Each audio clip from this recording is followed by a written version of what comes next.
Hey there YouTube, welcome back to the shop. Today is part 3 of the hydraulic cam chain tensioner installation. We're going to be having this thing buttoned up today. I've already cleaned out all of the threaded holes on the cylinder heads, and then we're just going to be putting the new gaskets back together. And I'm just going to speed through everything and make this a really quick episode. We're also going to be changing the front tire and brake pads and then taking it for a test ride. As far as installing the push rods, check the link in the description down below. It talks about how to roll the engine over and find the base circle of the camshaft. And then you'll want to install those push rods and then the rocker arm assembly. And then tighten all those parts down before moving over to the other cylinder. So we're just going to go ahead and get started and jump into it. Clean off all the old parts. And then we're just going to speed through it. Thanks for watching, like and subscribe.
Alright, we've moved back to the regular hoist. I like doing tires on this hoist. It makes it easy to spin it and everything, especially with white walls, because I like to put the tires on with the blue protectant and then spin the tire over once it's already on and clean off the white wall.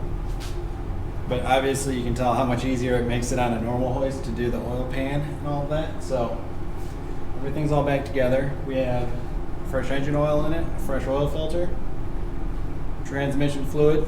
You don't want to forget that you had to drain the transmission fluid when you pulled the oil pan. Everything's all primed up, ready to go.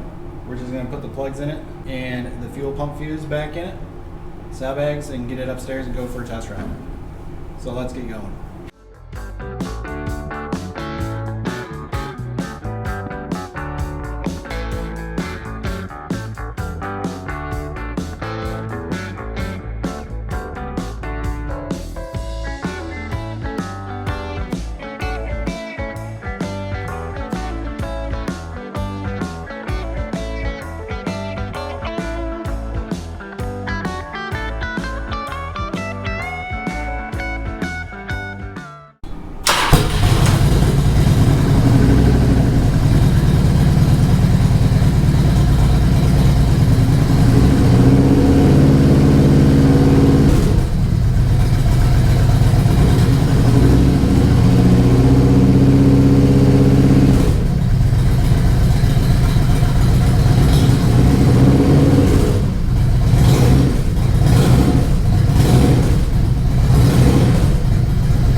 that's it for the hydraulic cam plate tensioner on our 2000 Road King.